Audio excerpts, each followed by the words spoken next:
هذا البرنامج يأتيكم برعاية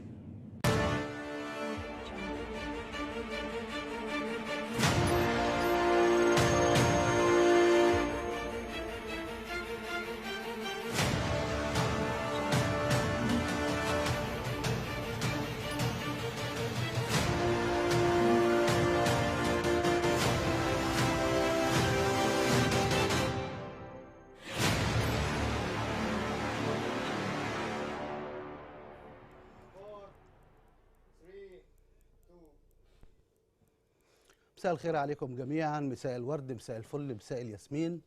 النهارده 21 مارس يوافق يوم عيد الأم. بنقدم باقة ورد لكل أم في مصر وفي الوطن العربي.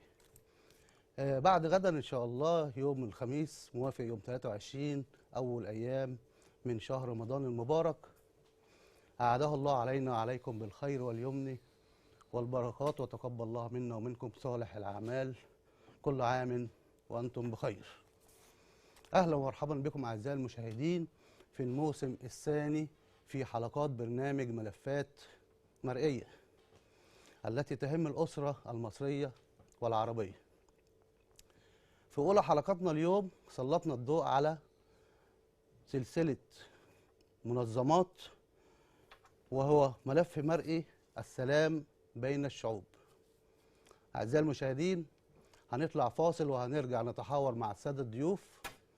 بس قبل ما اطلع فاصل احب اقول لكم ان احنا معانا فقرة غنائية احتفالات بعيد الام، لم نستكفي بكلمة كل سنة وانتم طيبة، ومعانا فقرة تانية اللي هي تقديم الامهات المثالية في الحلقة بعد الفاصل.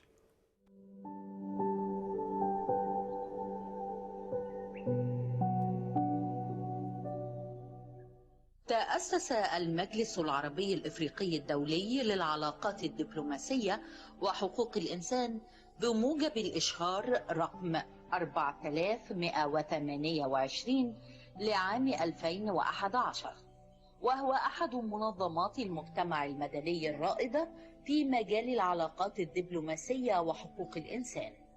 مقره الرئيس في جمهورية مصر العربية.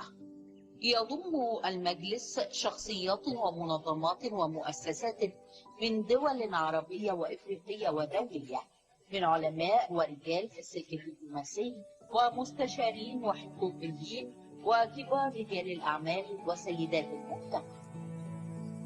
ويهدف المجلس إلى الدفاع عن حقوق الإنسان وتعزيز احترامه، وإلى التنمية والتطوير في مجال حقوق الإنسان وتنمية المجتمع، وكذلك التوعية بالحقوق الدستورية والقانونية وحقوق الإنسان، كما يسعى إلى التعاون والتنسيق مع المؤسسات والسفارات والسلك الدبلوماسي والمنظمات الدولية بما يدعم التنمية والتطوير في مجالات العلاقات الدبلوماسية وحقوق الإنسان والسلام بين الشعوب العربية والإفريقية. ومن نشاطات المجلس التشجيع والتثقيف العلمي وتقديم الخدمات والاستشارات القانونية والاقتصادية والاجتماعية والثقافية، وتنظيم الندوات والمحاضرات والمؤتمرات الدولية في أكثر من دولة عربية وأفريقية. ورسالتنا هي بناء مجتمع يحترم قيم الحوار ومبدأ الرأي والرأي.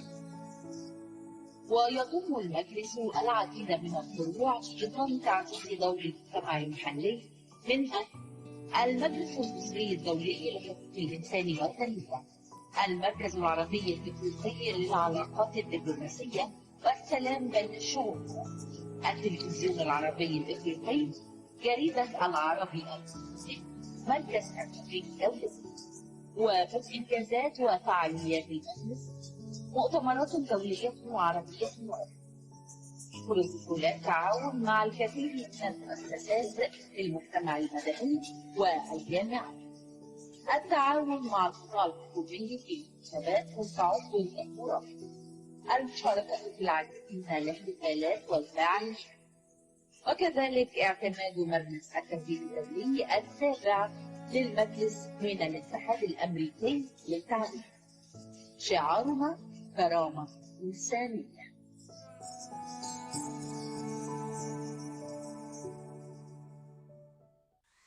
هذا البرنامج يأتيكم برعاية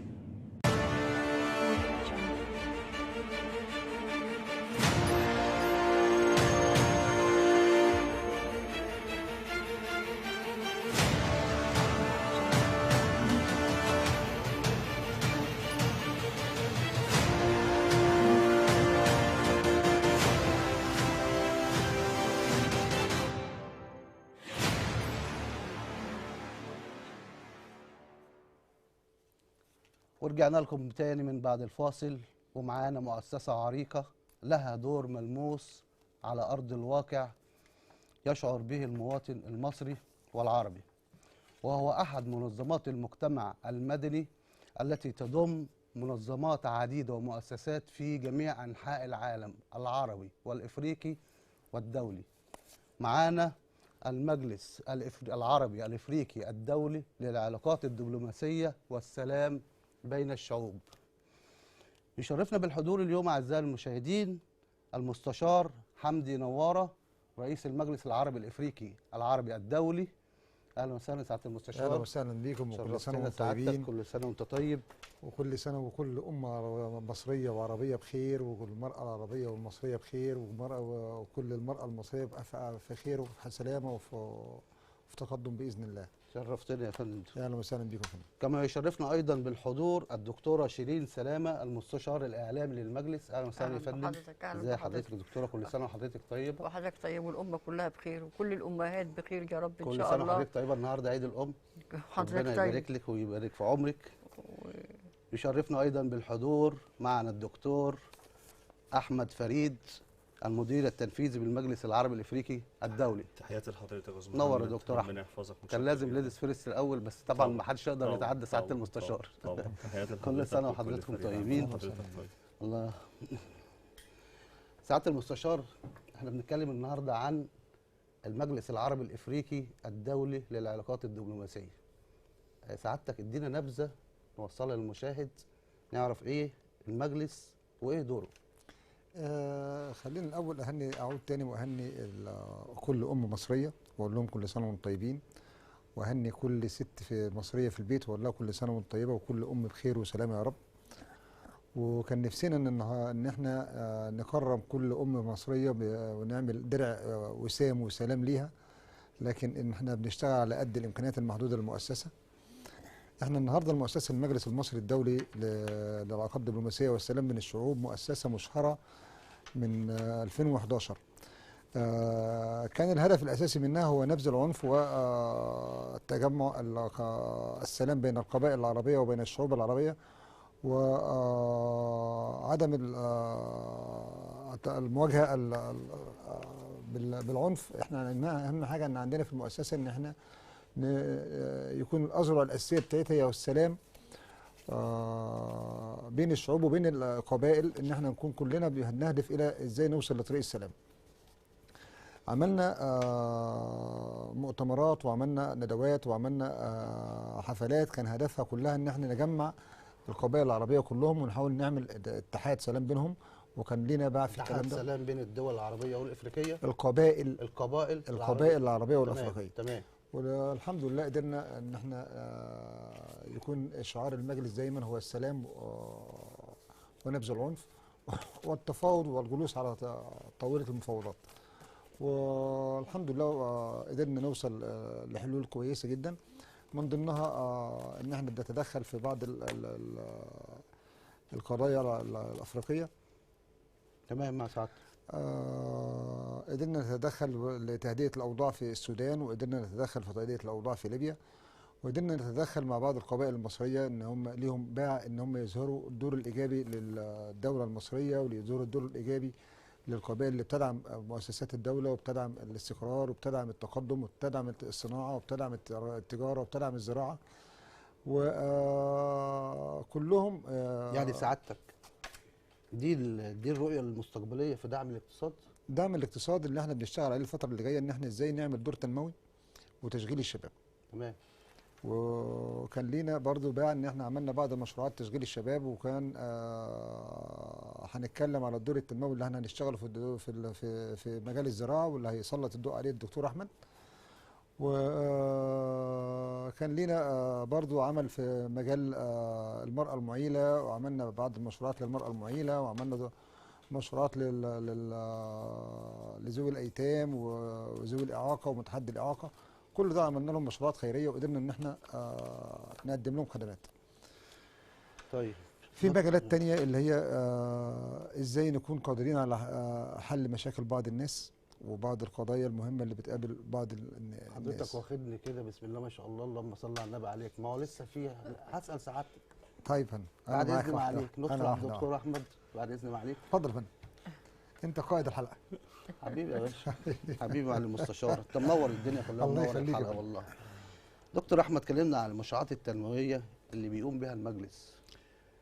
الهوس محمد، المجلس لما فكر ان يعمل مشروعات تنمويه فكر في اول حاجه في الغذاء، لان هو اساس الحياه، خاصة بعد ازمه كورونا اللي العالم كله يعني عانى منها وعانى من نقص الغذاء، وكان في يعني زي حصار على دول كتير جدا جدا نقص غذاء عندها. فابسط شيء لاي مجتمع بيفكر في حقوق الانسان ان احنا نعمل يعني زراعه نظيفه. مظبوط. الزراعه النظيفه اللي احنا بنقوم بيها في المجلس وبنسلط الضوء عليها هي زراعه الساند بونيك. دي احدث انواع الزراعات في العالم، لانها زراعه ما بتعتمدش تماما على اي كيماويات، وبتعتمد على الزراعه الاورجانيك، وبتبقى موجهه لكل الناس. يعني احنا حتى في المجلس لينا اهداف ان احنا نشتغل على الموضوع ده، بس مش لاعضاء المجلس بس، احنا عندنا هدف ان احنا نشغل ده لكل الناس.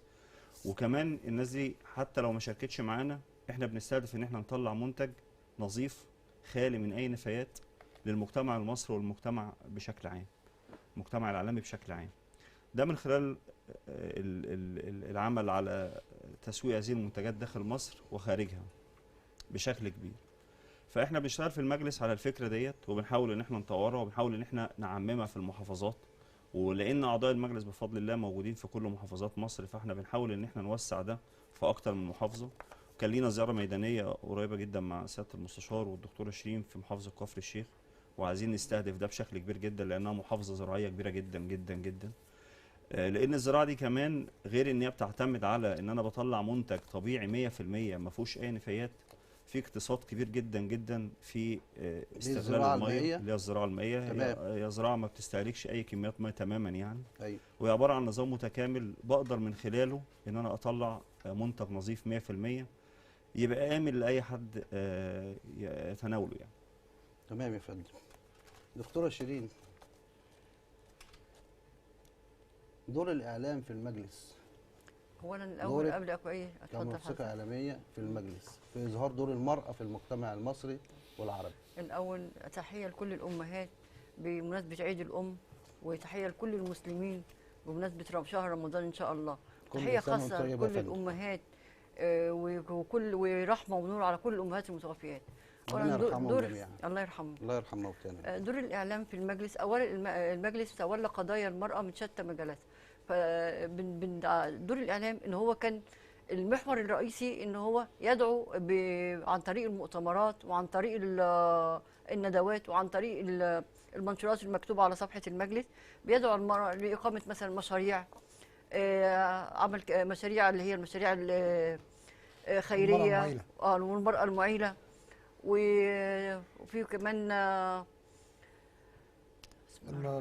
في خدمات اجتماعيه بيقدمها المجلس. ايوه خدمات اجتماعيه. خدمات اجتماعيه اولا في بالنسبه الورش المنتجه اللي احنا عملناها وسلمناها للسيدات. اقامه معارض. اقامه معارض في مؤتمرات ومعارض. لا اقامه معارض كمان، معارض بترعى كمان الاعمال اللي بتقوم بها السيدات او الانتاج اللي بتقوم به السيدات. عملنا معارض، عملنا دورات محو اميه. عملنا بالنسبه للمراه قافله طبيه في المناطق المحتاجه. 11 قافله داخل مصر داخل مصر عملنا حوالي 7، وعملنا في السودان حوالي 4. القرى والمحافظات يعني داخل مصر ده شامل القرى والمحافظات. كنا عاملين في 7 عملنا 3 في امبابه، وعملنا 4 ما بين سوهاج واسيوط والمنيا. تمام. معالي المستشار حمدي، ايه الدور الملموس للمجلس على ارض الواقع اللي بيشعر بيه المواطن؟ الدور الملموس ان احنا عملنا بعض ورش العمل، ودعينا بعض القيادات الشبابيه ان هي تكون موجوده، ونوفر فرص عمل من خلال ورش العمل اللي احنا عملناها من تفصيل مجال التفصيل، مجال التعبئه والتغليف، مجال الطاقه الانتاجيه، كل ده احنا عملناه واسسناه وعملنا ورش انتاجيه وسلمناها للشباب. تمام يا فندم. ده نمره واحد. نمره اتنين ان احنا كان نفسي النهارده اكرم ناس كتير قوي من السيدات، وفي بعض الناس انا دعيتها فعلا للتكريم وهم عارفين نفسهم كويس قوي وعارفين السبب اللي ما رضوش يجوا فيه. وضح لنا بقى سعادتك. لا مش هقدر اوضح حضرتك، هم عارفين نفسهم كويس قوي. كان نفسي اكرم ناس كتير النهارده. طب ما حضرتك معانا فقره النهارده ان شاء الله تكريم الامهات المثاليه.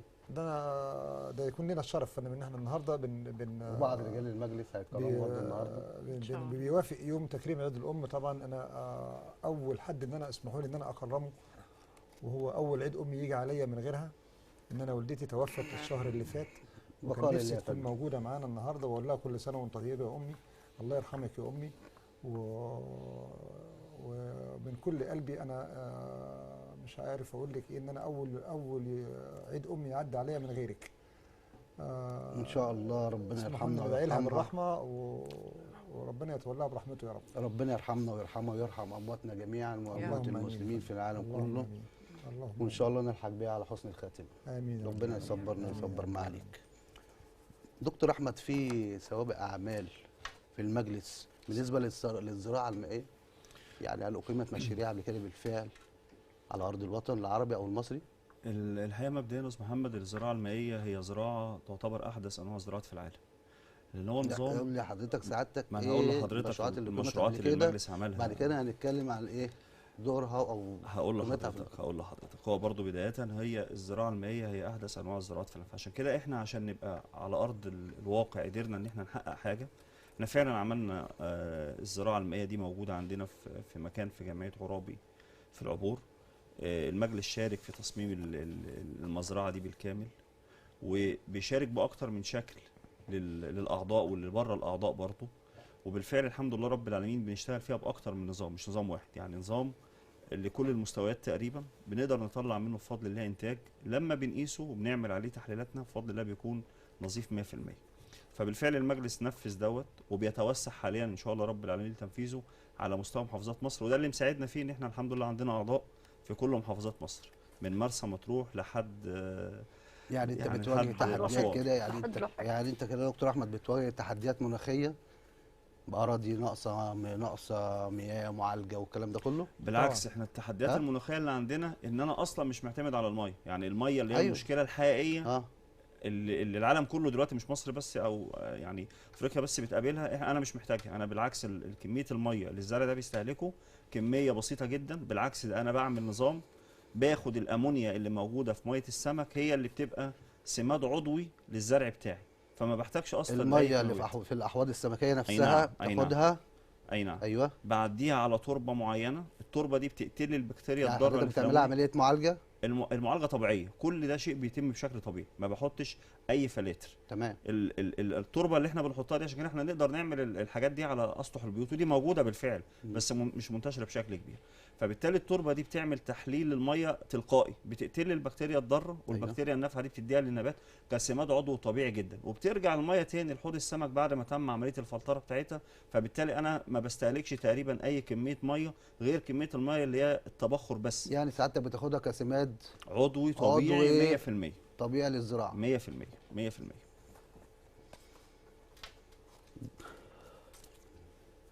سعاده المستشار، اتكلمنا عن اهم المشروعات اللي بيعمل عليها المجلس.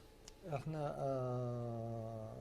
عايزين نقول ان احنا عملنا قبل كده مشروعات يمكن غير الزراعه المائيه اللي بيتكلم عليها الدكتور احمد. احنا عملنا شاركنا موضوع الزراعه المائيه ده فندم جديد.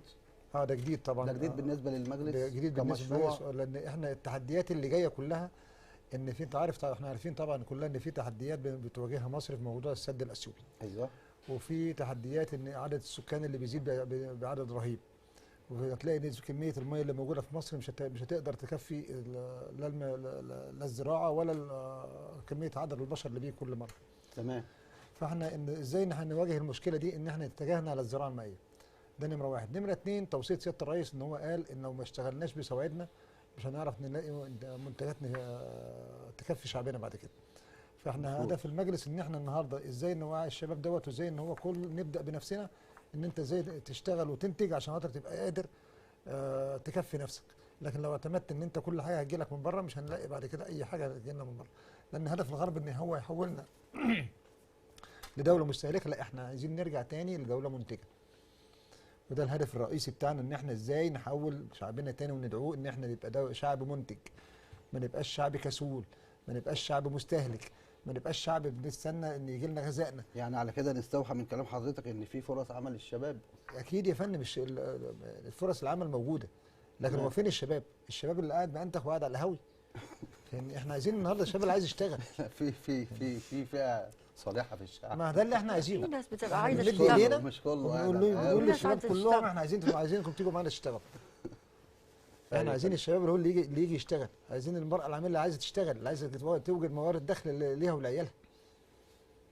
طب ماشي، يعني في حضرتك اتجاه او ما ده اتجاه كل اللي احنا بنتجه ليه يا فندم، ان احنا نوجد فرص عمل. ايوه ماشي. احنا بتعلن بنعمل عنها المشروعات دي سعادتك، كلها ليه؟ بتعلن بقى عنها ساعتك فرص العمل دي عن طريق ايه؟ عن طريق ان انا إزاي بعمل الشاب اللي قاعد المشروع. على القهوه انا بعمل يعرف إن في المشروع يا فرصة فندم، عمل وبعمل ورش عند العمل، سعادتك؟ وبعمل ورش العمل، وبدعو الشباب كلهم انهم يجوا يشاركوا في المجال ده، وكل تمام. واحد يطلع له ارباح شهريه وارباح سنويه وارباح ربع سنويه، ويطلعوا لو مش عايز ياخد مرتب شهري. وكل ده بينزل على صفحاتنا وعلى القناه بتاعي الخاصه بالبلد. ودايما احنا بنقعد يعني احنا بتعلنوا عن طريق بنعلن. القنوات الخاصه بيكم، فندم انا أيوة. لسه في عن فتره طريق مواقع صفحاتنا. التواصل. الشهر اللي أيوة. فات انا معين في المقر الرئيسي بس في المجلس حوالي 14 بنت وولد. تمام. لو كل شهر انا بعين 14 بنت وولد هبقى من الشركات اللي بتوفر فرص عمل في مصر.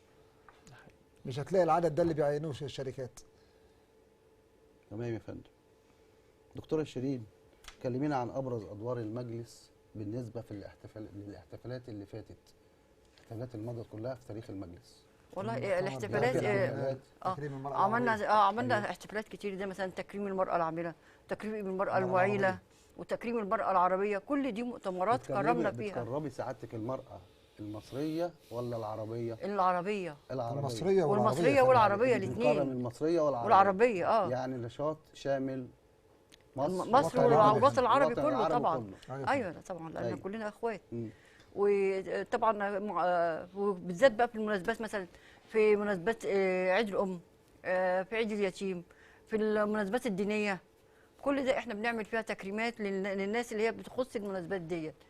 وليها اسس واساس ان هي ازاي بناء عليها التكريم، ان أيوة ازاي طبعاً. المراه اللي بتكون عملت شيء مفيد للمجتمع المقيم فيه، اللي فارت لازم يكون في شروط المجتمع وقواعد بتاعها لاختيار في إيه؟ الام دي. انتجت ايه؟ يعني لازم يكون ليها دور فعال طبعاً. بعد ما تتبرع طبعا بالمجهود. ايوه مش بنكرم والسلام. لا طبعا يعني أنت لازم يكون لها دور فعال بارز مثلا بتدربي وتطلعيها ورحلة يكون فيها دور مشقة فعال على طويلة. أرض الوطن. بعمل لها ورش ويكون عمل لها كمان، دور وتيجي تنتج تعرض الكلام ده في معارض عندنا. يعني بتنميها بعد التدريب. طبعا طبعا عملنا تمام. معارض كتير، اقمنا معارض كل واحده عرضت المنتجات سواء مصريه او عربيه. واحنا من خلالكم دلوقتي بنقول ان احنا هنعمل مؤتمر دولي في شهر 5 اللي جاي ان شاء الله. هيبقى مؤتمر بيظهر المنتج، كل سيده كانت في مصر او بره مصر ايه دورها الفعال في عمليه الانتاج في المجتمع، اللي هي المراه المنتجه في مجال الزراعه، في مجال الصناعه، في مجال الحرف، في مجال الخياطه، في مجال الموبيليا. المراه ليها سواعد وقادره انها تنافس الرجل في سوق العمل. ايوه. احنا دورنا ده بنظهر بس الدور محتاجة الايجابي ده، دورات تدريبيه بنوفر وتوعية. لها ده كله. احنا بنعمل دورات بنوفر لها ده تدريبية. كله، بنوفر لها ورش العمل كمان، بنوفر لها المعارض اللي تظهر فيها منتجاتها. يعني بتدعوا مستثمرين صغيرين طبعا وتوفر ورش طبعا عمل طبعا. للسيدات. ايوه والسيدات محتاجه دفعه، لو خدت الدفعه هتنطلق. ايوه. ده دورنا ان انت ازاي بتوجد الطاقه الايجابيه للست عشان تقدر تجتهد وتنتج. ايوه. واللي احنا محتاجينه اكتر من ده، الشعب المصري محتاج طاقه، محتاج طاقه ايجابيه عشان يلاقي نفسه وينتج. لو طول ما احنا في طاقه سلبيه سلبيه سلبيه مش هتبص تلاقي كله قاعد محدش بيفكر في بكره. لا، احنا عايزين النهارده افكر ان انا قدام على سنه قدام اكون على الاقل بنتج حاجات محتاجها الشعب بتاعي. على سبيل المثال قوات مسلحه مش عملت مزارع سمكيه؟ ده انتاج لصالح الشعب ولا لا؟ مزارع حيوانيه تمام. انتاج لصالح الشعب ولا لا؟ ايوه. احنا عايزين يعني ازاي بقى نوصل بده بمستوى الشعب نفسه. ايوه. طب نرجع تاني للدكتور احمد موضوع الزراعه المائيه ده عشان شاغل بالي شويه. اتفضل. ايه هي الجدوى الاقتصاديه والصحيه للزراعه المائيه؟ تمام. الجدوى الاقتصاديه المائيه عامه، اولا ان استغلال الميه للزرع ده، او الزرع ده بالنسبه لاستغلال الميه يكاد يكون معدوم. انا بستهلك تقريبا 5% من اي زراعات موجوده. لو فكرت احنا ليه نزلنا كفر الشيخ تحديدا، لان هناك اعتماد الزراعه هناك بشكل كبير جدا في زراعه الرز والري بطريقه الغمر. دي ريه او دي طريقه ري يعني مهدره جدا جدا جدا للميه، ولا اصلا الزرع بيستفاد بيها، وكميه الميه دي كميه مستهلكه بشكل كبير جدا. في الوقت نفسه انا لما باجي بعمل ده هناك وبعمل المشروع ده هناك وبحاول ان انا يعني اتوسع فيه هناك، فبحاول اقلل كميات الميه دي بشكل كبير، لان بالفعل انا نظام الزراعه المائيه عندي هو زراعه مش معتمده اصلا على وجود اي تربه، وان كميه الميه فيها كميه قليله. فده الشق الاول. الشق الثاني ان انا عندي الجدوى الماليه، ان انا على مدار الست شهور اللي هي اللي هي معدل الدوره، انا عندي تقريبا شهريا في انتاج بيطلع. اذا كان انتاج الحاجات اللي مرتبطه بالزراعه زي الفلفل الالوان والخس الاوروبي، او بعد 6 شهور بالنسبه للسمك، وان انا كمان بعمل دوره انتاج حيواني من خلال زراعه عشب الازوله على اسطح السمك، بستفاد بيها في اي دوره انتاج حيواني، كانت ماشيه، كانت غنم، كانت دوره انتاج دجيني، ايا كان.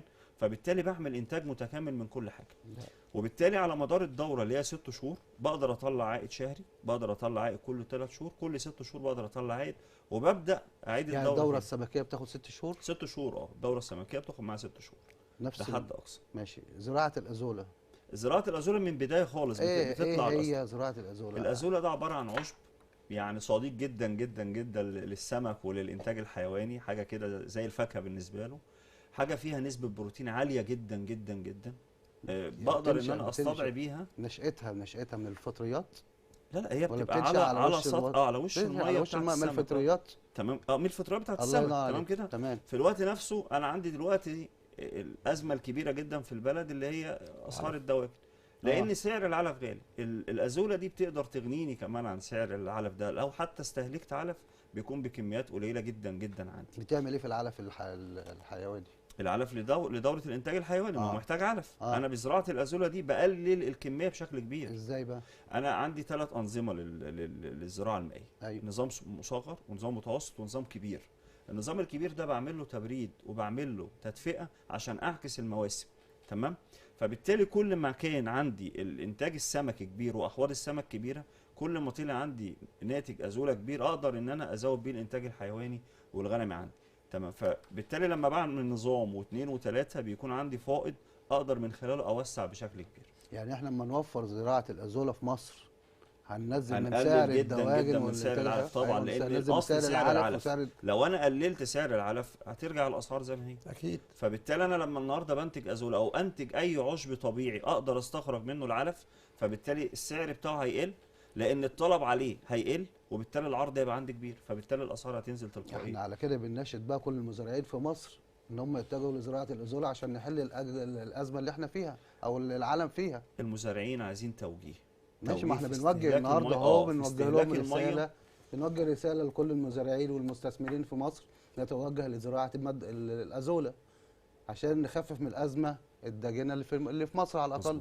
الناس كلها بتعاني. الناس كلها صح؟ بتعاني. مظبوط. نور يا دكتور احمد. الله يحفظك. فين الفقره الفنيه يا عم؟ تاخدنا دوكا. لا لسه بدري يا فندم، انت مستعجل ليه؟ الفقره الفنيه لسه بدري. احنا فقره فنيه نحتفل بعيد الام طبعا. وهنسمع اغاني طبعا. لا لسه في بدري، ما تقلقش يا فندم. دكتوره شيرين، اتفضل. ايه ابرز الادوار في المجلس غير الاحتفالات اللي تمت في الماضي؟ قوافل، في قوافل طبيه، عملنا في قوافل طبيه، رعايه ايوه طبعا، اجتماعيه، في رعايه مسنين. هل في الانشطه دي موجوده في المجلس؟ طبعا في رعايه مسنين، في قوافل طبيه، عملنا في امبابه وعملنا في مرسى مطروح وعملنا في سوهاج قوافل طبيه، وفي اسيوط، في كل الاماكن دي عملنا فيها قوافل طبيه. وطبعا في كمان ساعة من غير القوافل الطبيه ان المجلس ساعه كتير لناس كتير عمل لهم علاج او عمليات على حساب على نفقه الدوله. تمام. من ضمن كان في واحد متقدم لنا كان عايز يركب مفصل، الدوله كتبت له تقرير ان هو ياخد 11000 جنيه قيمه العلاج، والعلاج كله في المعهد ناصر كان هيتكلف 30000. ايوه. لجأ للمجلس ولجأ للمستشار. طبعا المستشار طبعا باتصالاته اتصل بالدكتور هاني، كان دكتور هاني ممكن ساعتها رئيس المعهد، قال له طب ده مش هيقدر يدفع، الدوله مقرره 11000 والعمليه ب 30000.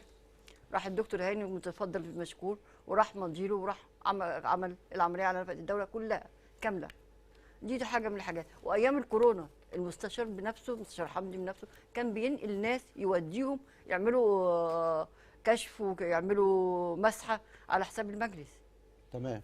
هنطلع فاصل وهنرجع نتحاور ونتشاور تاني في امور المجلس العربي الافريقي الدولي مع ضيوفنا الكرام. فاصل وراجعين.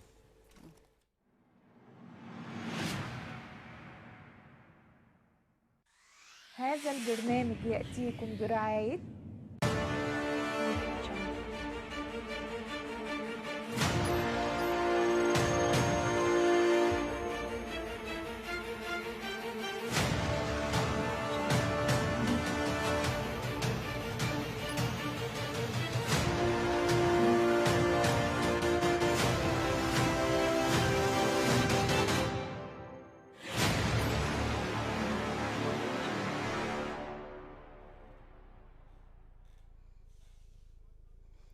اهلا ومرحبا بكم بعد الفاصل، ورجعنا لكم تاني وبنشكر ضيفة حلقتنا اليوم الدكتورة شيرين سلامة.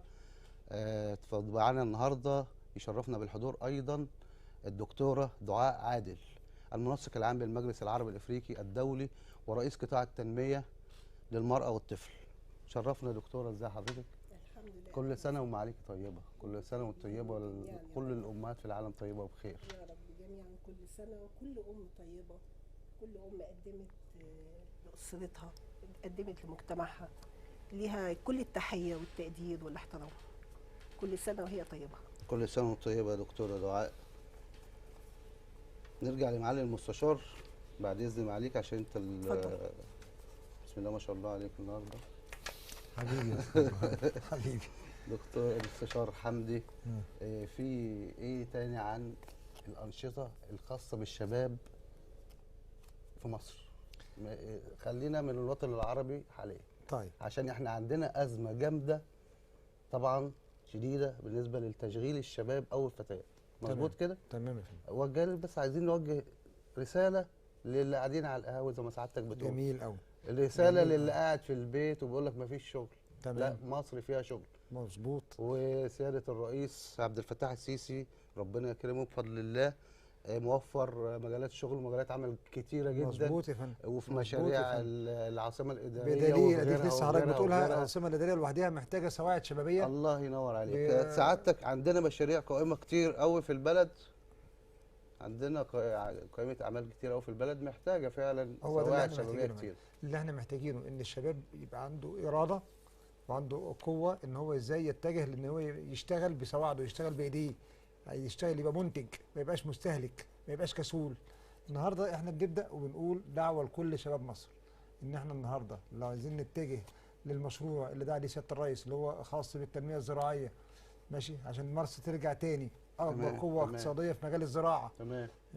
احنا النهارده لو بدانا في مشروع الزراعه المائيه اللي شرحها الدكتور احمد طبعا، ان احنا لو كل 500 متر دول لو اتعملوا لكل شاب هيبقى مشروع ناجح جدا ليه. هيدر له مش اقل من 10000 جنيه شهريا. ايوه ماشي. يبقى ده انتاج ولا مش انتاج؟ لا انتاج. طيب وده عمل ولا مش عمل؟ عمل، بس المفروض نسعى مش اكتر. تمام بالظبط، المفروض نسعى نجتهد. تمام. هو السعي والاجتهاد مش ما فيش شغل وخلاص. حتى النبي عليه الصلاه والسلام نفسه دعا للسعي والاجتهاد. ربنا سبحانه وتعالى قال واسعوا في الارض وابتغوا من مناكبها. ايوه. لكن ما قالش اقعد وانا هبعت لك رزقك، ما قالش ان تبقى قاعد في البيت مستني ان الرزق يجي لك. أيوة. زي كل الازمات اللي مرت بمصر الفتره اللي فاتت، ازمه الرز وازمه السكر وازمه الدواجن، وكل ده ليه؟ لو حاسبنا نفسنا احنا الاول هنلاقي احنا السبب في الكلام ده. احنا اللي حولنا نفسنا من شعب منتج لشعب مستهلك. نساعد شعب مستهلك وشعب مستورد. شعب مستورد. تمام. مين اللي خلاك شعب مستورد؟ انك انت نايم في البيت وما فيش برافو على عمل، حضرتك. ما فيش برافو مجهود، فانت عليك. عايز الحاجه تيجي لحد عندك وانت هو قاعد في ده البيت. هو ده يا فندم اللي احنا عايزين بدل ما نغيره بقى. تفضل معلش مع احترامي لسعادتك يعني، بدل ما اقوم ازرع واراعي زرعتي، لا انا عايز انام في البيت واروح ابعت اجيب رغيف عيش جاهز. العيش الفينو. تمام. بعدنا عن العيش البلدي بتاعنا صح بتاع كده؟ مصر ونروح للعيش الفينو. طب ندخل بقى سعادتك كده. الدكتوره دعاء لازم ناخد حاجه منها كده. دكتوره دعاء، مع حضرتك رئيس قطاع تنميه المراه والطفل، ايه دورك الخدمي في المجلس اللي بيفيد المواطن سواء العربي او المصري؟ هو الأول طبعا يعني المرأة هي هدية الله للبشرية. ابتدت بأن سيدنا آدم اشتكى الوحدة، فربنا اداله حواء اداها له هدية. فمن هنا أصبح الكون كله مؤنث ومذكر. وجود المرأة أساسي لوجود الحياة ولاستمرارها حتى نهاية الكون. فالاهتمام بالمرأة لازم يكون يعني بيبدأ من أول ما بتتولد، ومرحلة إعدادها إنها تمام. تكون أم صالحة، وتكون أم بتعطي لمجتمعها وبتعطي لأسرتها بمنتهى الحب واليقين والفهم، لأن هي ربنا اداها الجزئية دي إنها تؤمن بالشيء فتعطي كل ما لديها. كل سنه وحضرتك طيبه، وكل وحضرتك ام طيب. في مصر وفي العالم العربي طيبه وبخير، وربنا يرحم امواتنا جميعا يا رب. وربنا يبارك في الموجود ان شاء الله. وكل عام وانتم بخير بمناسبه عيد الام وبمناسبه شهر رمضان المبارك، اعداه الله علينا وعليكم بالخير واليمن والبركات. اللهم آمين. هنطلع فاصل وهنرجع تاني. اوعوا تقوموا من قدام الشاشه. هنطلع فاصل، معانا فقره غنائيه جميله بالنسبه للاحتفالات بتاعه عيد الام. كل سنه وانتم طيبين. انتظروني بعد الفاصل.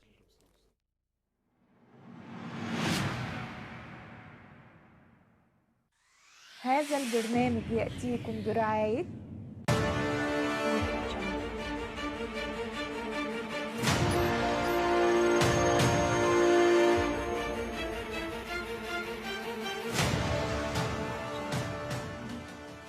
اهلا ومرحبا بكم اعزائي المشاهدين، ورجعنا لكم تاني بعد الفاصل. معانا فقره تكريم الام المثاليه.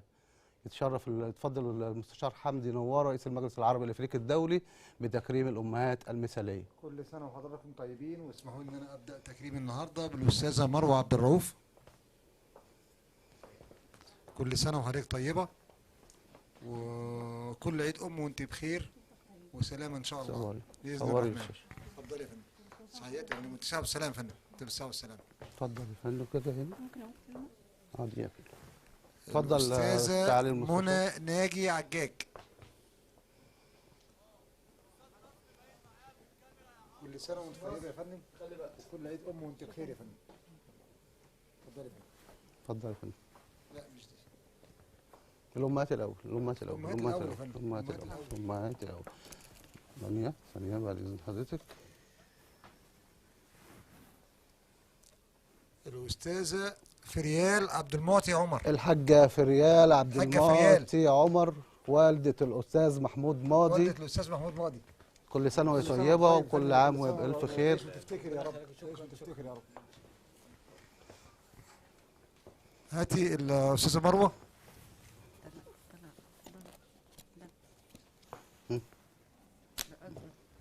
اتفضل سعادتك.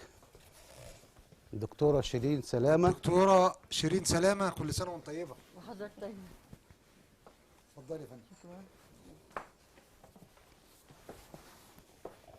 الاستاذه الحاجه احسان عبد العظيم جريش. طبعا بعد اذن معالي المستشار انا بقدم دي لاختي اللي هي امي بعد امي، ربنا يرحم الجميع. دي انا بعتبرها امي من بعد امي.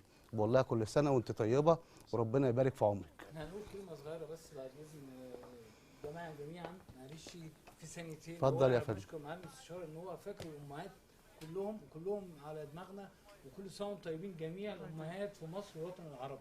اكيد كلهم جميعا. اكيد. على الوطن العربي، وكويس ان انتم افتكرتوا الامهات، واحنا عايزين يتكرموا اكتر واكتر واكتر. انا واحد من الناس امي لو مهما قعدت 100 سنه مهما كرمنا مش هقدر ومهما اوفيها قلنا مش هنكفيهم قيمه اللي هم عملوه معانا. الحاجه فاطمه ام كل المصريين. اتفضلي يا فندم. الحاجه فاطمه، المستشاره فاطمه سفير الانسانيه، والمستشار على العلاقات الدبلوماسيه بالمجلس العربي الافريقي الدولي للعلاقات الدبلوماسيه والسلام بين الشعوب، واللي ليها دور بارز في المجتمع وفي الوطن العربي. كل سنه وانت طيبه، وربنا يعود عليك الايام بخير يا رب، يعود عليك الايام بخير.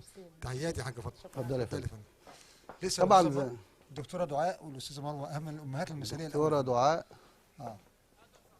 طب ما انا كنت تحت. اتفضل اتفضل يا فندم. الدكتوره دعاء سفيره الانسانيه وسام المراه المثاليه. كل سنه وحضرتك طيبه، كل سنه وحضرتك طيبه يا دكتوره دعاء، كل سنه وحضرتك طيبه يا فندم. تحياتي يا فندم. استاذه مروه جندي المجهول. طبعا زي ما اعزائي المشاهدين، بعد زي ما كرمنا الامهات برضو الاب له دور، ولو الام شالتك في بطنها سنتين الاب شالك طول عمره، طول عمرك فوق كتفه. هنكرم معانا تكريم لبعض الرجال اللي هم سيدات اعضاء المجلس، والاستاذ عمر اللي هو المدير العام للقناه. اتفضل يا فندم. كل سنه وحضرتك طيب يا فندم. كل سنه وحضرتك طيب يا فندم. ده مدير عام جريده الجمهوريه اليوم، ونائب رئيس جريده مواضي ميديا، وانا اللي بقدم دكتور معالي المستشار. طبعا تكريم اخويا صديق الدرب واخويا في كل وقت المهندس عمر عبد الستار، واعلامي وصاحب مجموعه برامج. احنا بنكرمه. كل سنه وانت طيب يا فندم، ويعود عليك الايام بخير ورمضان كريم ان شاء الله. متشكرين قوي. كل سنه وانت طيب. اسمحوا لنا نكرم الجندي المجهول الاستاذ محمد عبد العظيم اللي هو حبيبنا والاعلامي المنور الدنيا، وكل سنه وانت طيب. حبيبي مع المستشار، كل سنه وانت طيب، ربنا يبارك له عليك. تعالي جنبي هنا كده.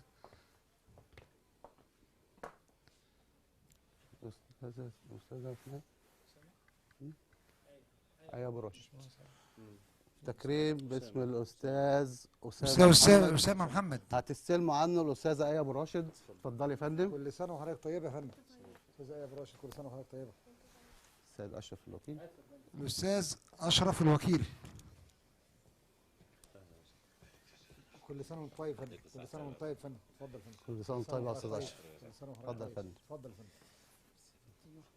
دكتور احمد. طبعا دكتورنا الجميل الدكتور احمد فريد هو يحصل على لقب سفير الانسانيه وسام شخصيه العام. كل سنه وحضرتك طيب يا فندم. اتفضل يا فندم. استاذ عليك. انا بس عايز اهدي الدراع الجميل دوت لامي واقول لها كل سنه وهي طيبه. استاذ اشرف. هي ووالدي ربنا يخليهم ليا، واذا كنت موجود النهارده ده بفضل الله ثم بدعواتهم ليا بفضل الله تعالى. شكرا جزيلا، وكل سنه وهي طيبه، وكل سنه والحاج طيب وبخير. اتفضل يا فندم. الاستاذ عزت محمد، وهتستلم عنه الاستاذه مروه.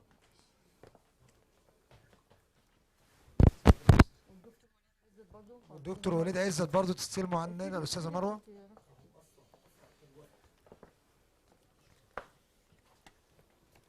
الاستاذ رئيس الجمهوريه فين؟ الاستاذ هاني سيد. الاستاذ هاني سيد. اتفضل يا فندم. استاذ هاني سيد. كل سنه وحضرتك طيب يا فندم. كل سنه وحضرتك طيب. اتفضل يا فندم. اتفضل يا فندم. اتفضل. اتفضل تعالى.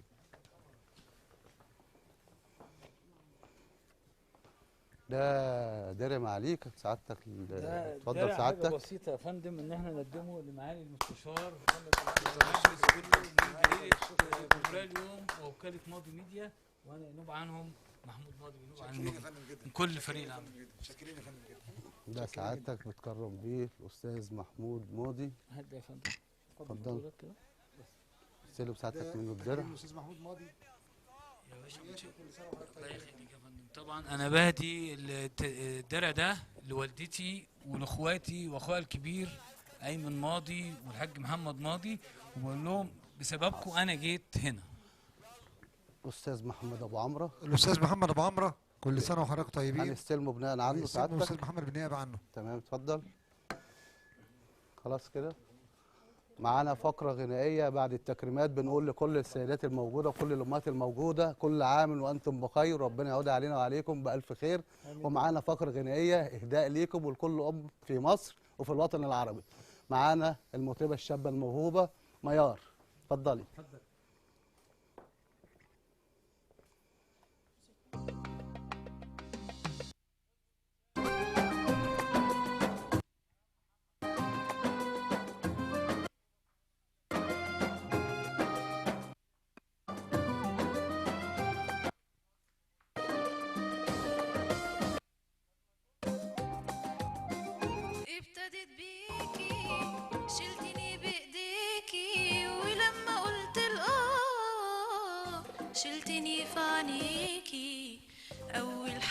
حياتي يما ابتدت بيكي، شلتني بايديكي ولما قلت الآه شلتني في عينيكي، وكبرتي يما وانتي سنداني، حتى في نهايتي يما مش مفرقاني. يوم القيامة اتناديت بيكي، أول حياتي يما ابتدت بيكي، شلتني بإيديكي ولما قلت الآه شلتني في عينيكي، وكبرتي يما وانتي سنداني، حتى في نهايتي يما مش مفرقاني. يوم القيامة اتناديت بيكي، في ضمتك ماسك محضون بإحساسك، من تحتك الجنة وأنا شايلاني فوق راسك.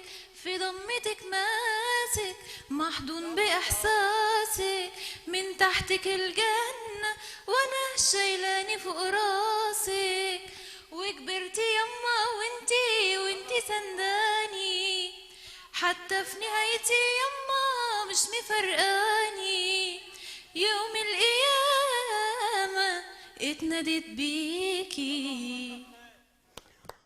كل عام وأنتم بخير جميعا، كل أم في كل مصر، في أرض مصر وفي الوطن العربي، وكل عام وأنتم بخير بمناسبة شهر رمضان الكريم. وأحب أوجه السادة المشاهدين إن إحنا البرنامج بتاعنا خاص خدمي، أي ملف يتفتح فيه سواء سياحة طب غيره أي نشاط اعتبر هذا المنبر منبرك.